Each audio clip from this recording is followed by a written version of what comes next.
I stepped into the restaurant and instantly knew something was wrong. My parents' anniversary dinner was already finished, plates cleared, wine glasses, sweating on the table. The kind of quiet that comes after money has been spent. My mom looked up and smiled, that soft smile she uses when she's about to ask for something. "Oh, you're late," she said lightly. Then, like it was a joke, "We'd all rehearsed," she added. "You don't mind covering the bill, right?" My sister laughed, not surprised, not embarrassed. And that's when I realized I wasn't there to celebrate. I was there to end something for good tonight. My name is Diana. I'm 30 years old.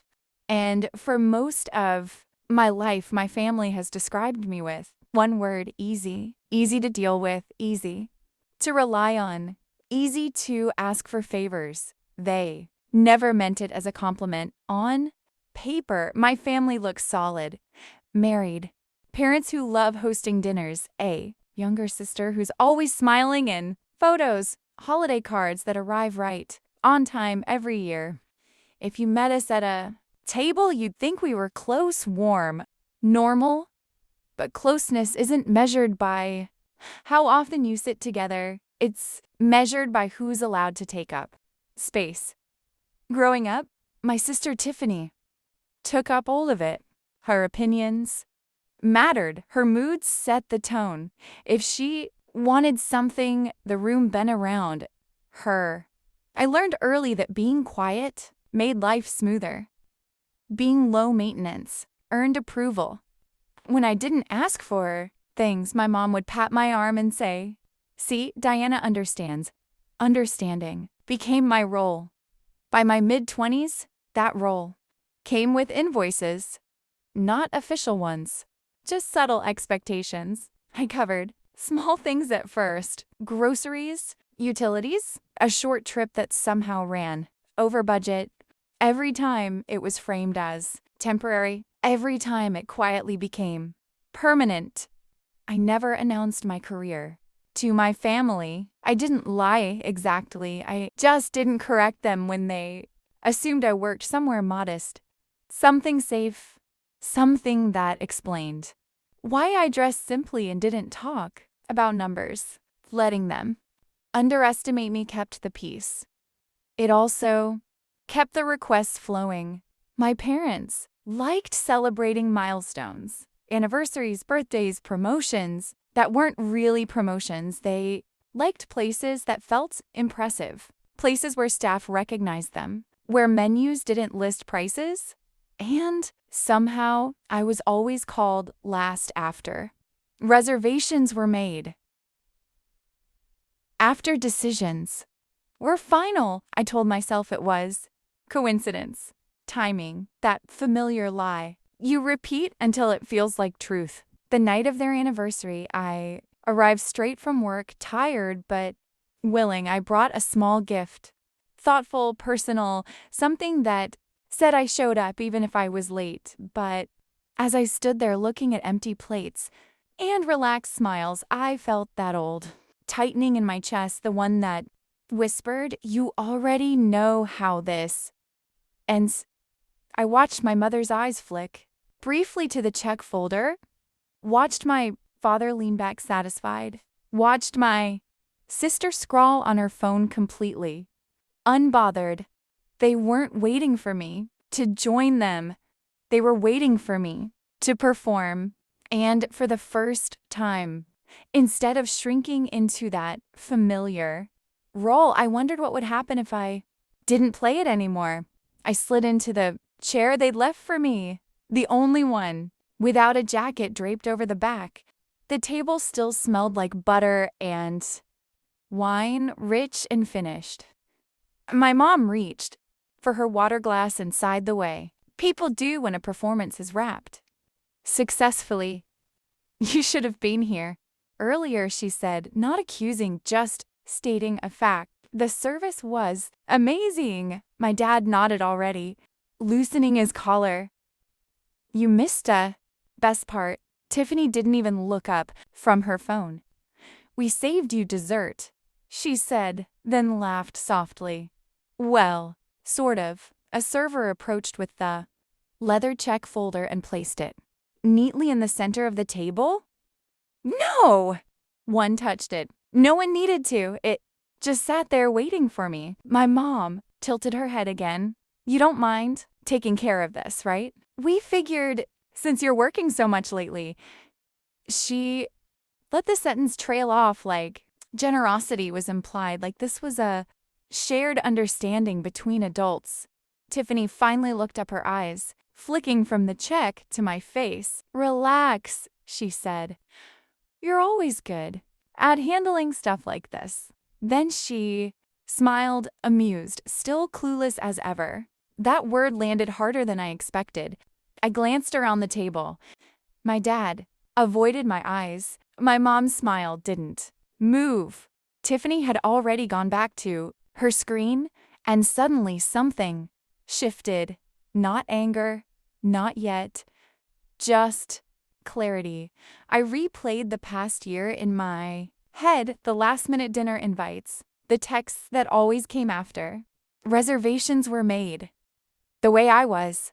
Never asked what worked for me, only informed. I thought about how tonight's invite had come with no time, just a place. We're already here, my mom had said.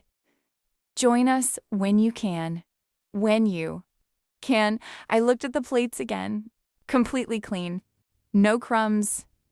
No hesitation. They hadn't been waiting for me to eat. They'd been waiting for me to arrive. I realized then that this wasn't about celebration or family or even money. It was about certainty. They were certain I would show up, certain I would pay, certain I wouldn't make it uncomfortable. That certainty had taken years to build, layer by layer. Every time I stayed quiet to keep things smooth, the check folder felt heavier, just sitting there. I reached for my glass, took a slow sip of water, and said nothing. I didn't argue. I didn't explain. I didn't defend myself because, in that moment, I understood something I'd been avoiding for a long time. This wasn't a misunderstanding. This was a system, and systems don't break from conversations. They break when someone stops feeding them. I paid the bill that, not because I felt obligated and not because I was afraid. I paid because I needed one last clean data point, one final confirmation that I wasn't imagining the pattern. On the drive home, the city lights blurred past my windshield. My phone buzzed once. A text from my mom. Thank you for handling that. We knew we could count on you. No heart emoji, no warmth, just relief. Like a task had been completed at home. The silence felt different, not heavy, focused. I set my keys down, kicked off my shoes, and opened my laptop. The screen glowed against the dark room. Steady and honest. I didn't open my work files. I opened the folder I never liked, touching the one I'd been adding to for years without naming it out loud. Payments, bills, transfers, support. Each entry was small on its own. Reasonable. Defensible. Together, they told a very different story. I scrolled. Slowly. Dinner after dinner. Travel. Expenses. Emergency loans that were never repaid. Utilities I'd been covering without being asked anymore. It wasn't generosity. It was infrastructure. I leaned back in my chair and let the numbers settle. The total wasn't what shocked me. It was the timeline, how early it started, how quietly it grew, how naturally everyone adjusted their lives around it. Caleb came into the room holding 2 mugs of coffee. He didn't ask what I was doing. He never did. He just set one beside me and waited. They didn't even pretend. Tonight, I said. He nodded. They didn't have to. I told him what Tiffany had said, the laugh, the word clueless. Caleb's jaw tightened, but his voice stayed calm. That's what people say when they think you'll never stop. I stared at the screen again, at the lines that had once felt like kindness and now read like obligation. This ends, I said, not angrily, clearly. Caleb didn't argue. He didn't cheer. He just asked one question. Do you want to talk to someone? Before you do, I already knew who. My attorney, the one who handled my financial boundaries, not my emotions. I closed the laptop finally. Not because I was done, because the plan was forming. I wasn't going to confront them. I wasn't going to announce anything, and I wasn't going to make it dramatic. I was going to stop participating. And the moment I did, I knew the collapse wouldn't be loud. It would be immediate. I didn't announce anything to my family. I didn't send a long message. I didn't hint. I let routine do what it always did. Carry them forward under the assumption that I would show up and clean up afterward. 2 weeks later, my mom texted me about dinner. Same restaurant, same tone, anniversary. Makeup, we should all be together. No. Question mark? No time, just a place. I said yes when I arrived that night. Nothing had changed. The lighting was warm. The hostess smiled like she remembered us. My parents were already seated. Tiffany was mid-story waving her hands dramatically while her boyfriend nodded like everything she said was fascinating. They didn't stop talking. When I sat down, my mom reached for my arm briefly. There you are, she said. We went ahead and ordered. You know how long menus take? I smiled. Not tight, not fake, calm. Dinner unfolded the same way it always did. Plates rotated in and out.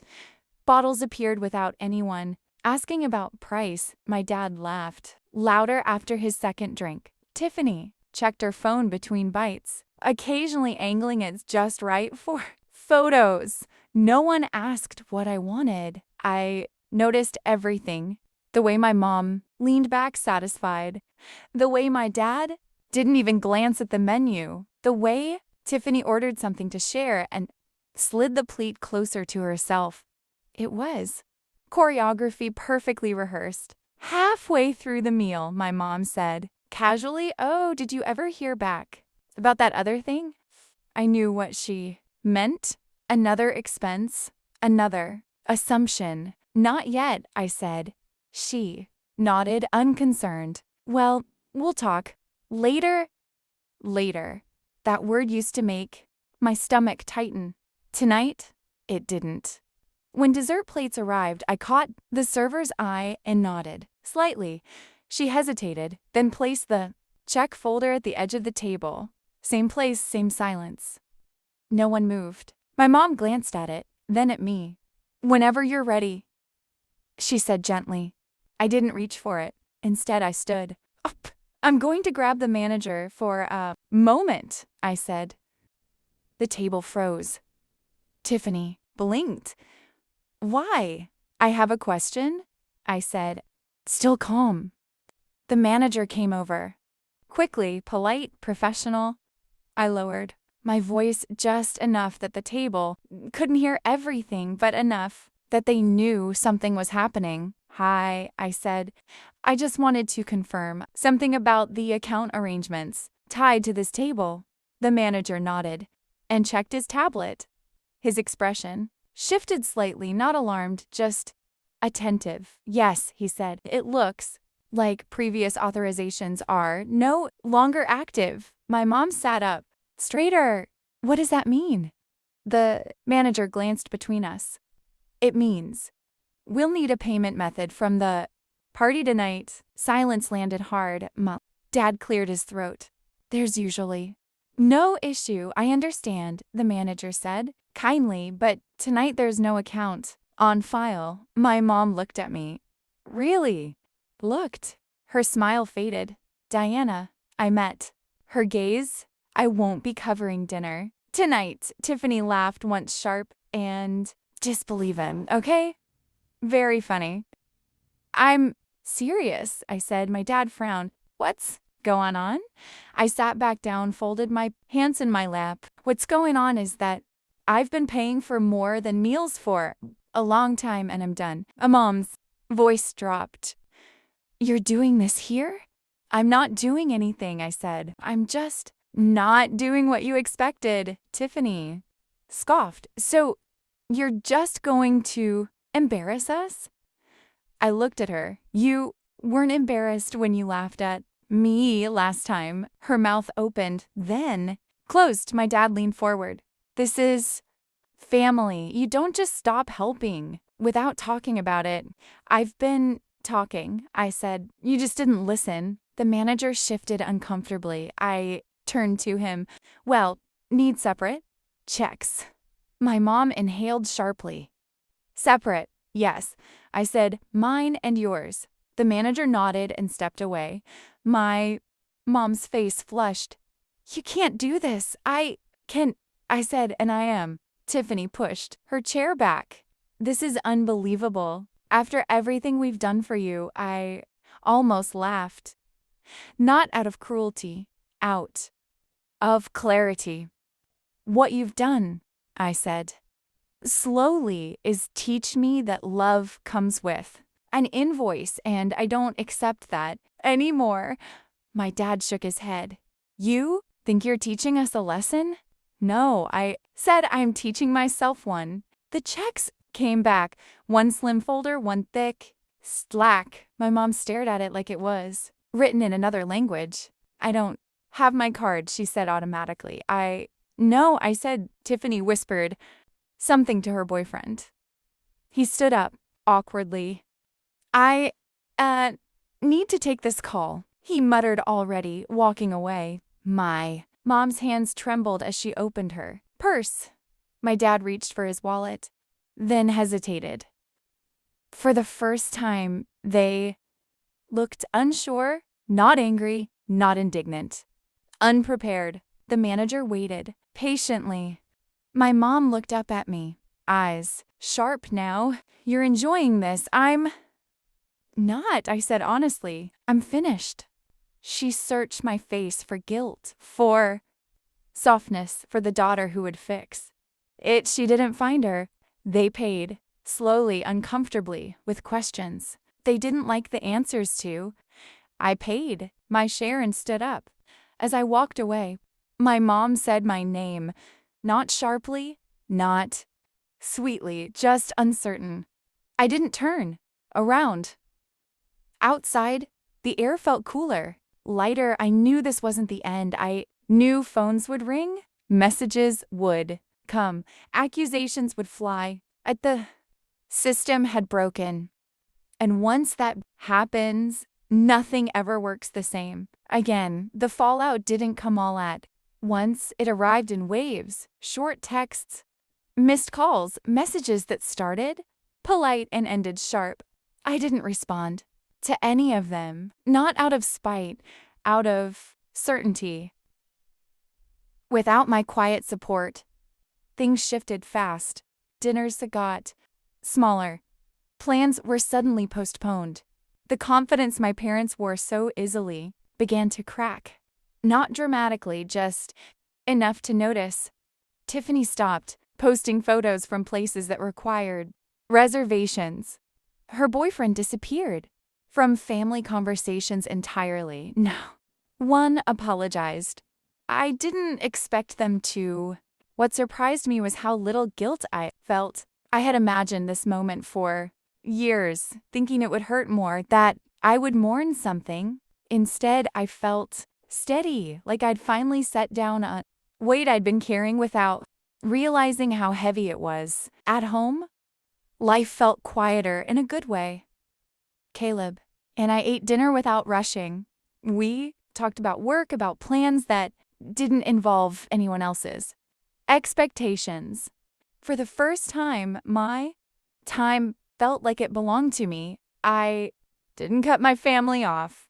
I just stopped, cushioning their lives. I stopped smoothing edges and paying over. Consequences. If they reached out, I answered honestly.